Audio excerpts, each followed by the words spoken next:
Hello everyone, transport enthusiast here, and welcome to a Workers and Resources Soviet Republic review. In this video I will be giving you a comprehensive overview, as well as my own opinions and review of the Soviet city builder, also known as Workers and Resources Soviet Republic. So first of all, we probably should get into what the game entails. So the game has often been coined as the Cities Skylines equivalent of a city builder game, but just for building Soviet cities.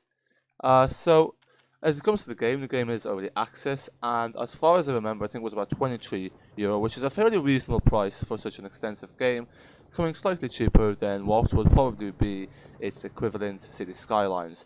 So on the price end already, the game is a quite good value, and as we will go along in this video, you'll see that it performs per the price. Okay, so the first thing we can see about the game is the game has many features. It allows you to build a city through building buildings, roads, as well as building tram lines, train lines, shuttle bus lines, as well as organizing every aspect of your city, from the truck paths to the car paths, to pretty much anything that involves some sort of commercial or passenger transportation. You can take control of if you so wish. Now, if you look at the graphical end of things, the graphics are fairly reasonable. There's nothing we can complain about. They're generally quite good. And then, of course, if you zoom in, it has got the grass detail as well. Minimum requirements wise, the game is fairly reasonable. It requires a 2GB VRAM RAM GPU, as long as it's past a certain AMD or NVIDIA GTX equivalent model. CPU requirements, I think, was 1.9 GHz, something like that. And then I can't remember, the RAM was about 4 to 8 GB. So again, nothing too demanding on any PC. So let's take a look first of all at all the different stuff you can build. So if you go here into the menu, this is where we control stuff. So you've got our resource status. That's not really what we're looking for, but here we get the infrastructure. So infrastructure, all the roads we can build, as well as all the connections between the factories, the footpaths, conveyors, and so on. Then if we go into the building side, these are all the constructions we can build. So you've got residential buildings, 2 flats and 3 hubs, and shops, and so forth, all of which is there. And the game is also integrated with the Steam Workshop, which means that you can always expand the buildings, roads, infrastructure that you can add into the Soviet Republic thanks to a community mod base, which is always a positive, because a lot of early access games tend not to be affiliated or linked with this Steam Workshop.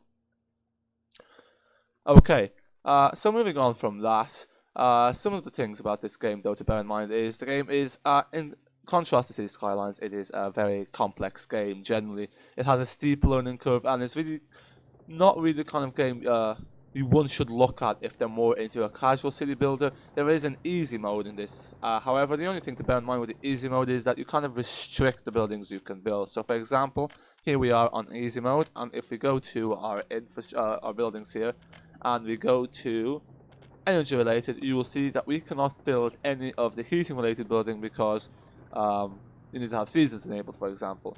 Or if we go into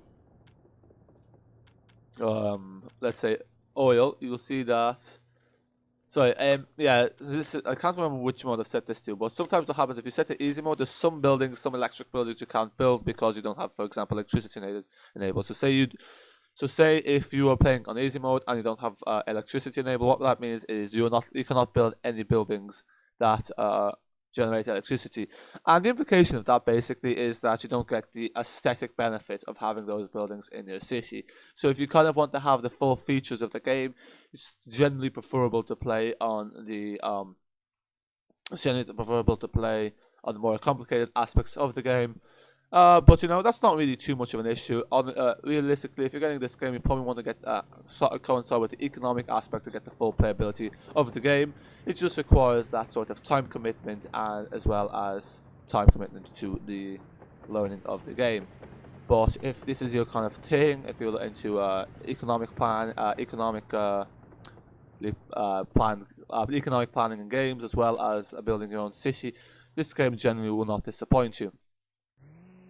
The other great thing about this game is that transport is there's been a great attention to detail paid to the public transport. So that's the trains, the trams, the buses, all of which are real models. So for example, this here is the Thatcher T3, which is the world's most produced tram. And then if we take a look at the other transport that we can acquire, we have to go into our depot all the way here. You will see that all the trams, trains and cars are all real to life. So there's a great amount of customability that is available. So now, sorry, it's just so yeah, if we go here to buy a new vehicle or mechanism, we have a cargo wagon. So this is a freight depot. Interesting. But if you go there, I don't know why here our depot is showing us only certain kind of stuff. Sorry, buy a new vehicle. Buy a new vehicle. There's two. There we go. Okay. So as you can see here, there's various different kind of locomotives, trains, trams, all of which are real to life. So here you have the Consta 105NA. You can have all these ones that are more from the Soviet era. You have the Thatcher KT-85. Obviously, they don't have the full name because of copyright reasons, but the actual models are there. You've got then the Thatcher T6B5. So all of the recognized brand names. So in contrast to Cities Skylines, you've got all the real-to-life Soviet transportation brand names. For example, all these Thatcher trams would have been in operation in Soviet cities, and they are still in operation in ex-Soviet bloc cities. You also have the trolleybuses that again are were used in the real-to-life trolleybuses that were used in the Soviet Republic City, and then you've also got here your trains. The trains that, so example, electric locomotives. You have here these trains that are all used and continue to be used in ex-Soviet bloc cities, and so forth. So there is a great attention that has been paid to realism and to making this as realistic as possible to a Soviet republic. So you've got the Trabant cars, you've got the ladders, you've got I think you've got some Icarus trolleybuses. So there's been great attention paid to realism, and I think this is one of the things to highlight is that devs have said themselves that being a small indie studio, they're allowed to make a game that is something that other developers, they have said, may not dare do, but they have, and that is create a Soviet city builder game, and they've done it to a great amount of realism. All the buildings do look like they are from the like they would have looked in the Soviet era. So it's all got that element as well. There is also the element of media, and you can then control the narrative in your media, also that kind of stuff. But then again, that's one of the more advanced aspects of the game that you'd probably be looking at if you are playing this game on a continual basis. The game also gets regular updates. So airports, I think, were added recently, as far as I know. I could be wrong, but they're big in the works. So there's constant updates, and again, the updates are free. So it's a very reasonably priced game. It delivers on what it's meant to do. It delivers in a realistic manner, and and it runs fine. There's no performance issues. The only things to bear in mind about this game is that it is quite complicated. So if you're kind of looking for a more casual city builder, this perhaps might not be the best option, but you can always play in easy mode, and that will still do it for you. If you kind of want to build, say you're playing Cities Skylines, I know some people have mods that allow them to build Soviet style cities. This game generally will allow you to do that, even easy mode, and then you can build your realistic to life tram, bus networks, and your real life areas as well. And then of course, finally to mention the fact is that there's also a lot of attention to detail and realism in the managing of factories and electricity. You have to connect your electricity, you have to import your electricity, you have to connect conveyor belts to factories. If you're playing on the most advanced mode, you have to collect electricity to all of your lines. And then in addition, you can also manage where your workers work. You can manage where your citizens live, who has a car, who doesn't. So it basically allows you to take full control, and it allows you to manage things in whichever way you want. You can take full control, you can take partial control.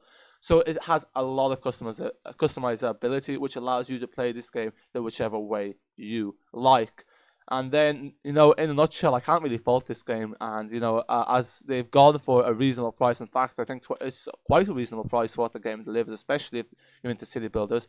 The only one or two major things, not even major, really minor things, is that currently there is a bit of there isn't that many buildings as of yet. And I just find sometimes in the residential and the shopping area, the commercial areas, sometimes buildings get kind of repair it very quickly because it's a few only. But of course, this game is still early access, it's still being developed in, and you can always get stuff from the Steam Workshop. And yeah, that's really it. And then again, you've got tutorials. So you've got the in-game tutorials, so you can always follow along with them. And of course, you've got the Soviet-style music that you can play while playing the game. So overall, this is one of the best value indie games out there. If you're into city builders, if you're into kind of a realistic city builders with a certain kind of twist or style to them, I certainly recommend this game. I hope you found this video helpful. If you have played this game, do let me know what your opinions are. If you have any questions or tutorial requests for the game as well, comment them down below. If you enjoyed this video, found this review helpful, want to see reviews of other indie games, particularly in the simulation genre, do hit that subscribe button. That's it for now. Until next time.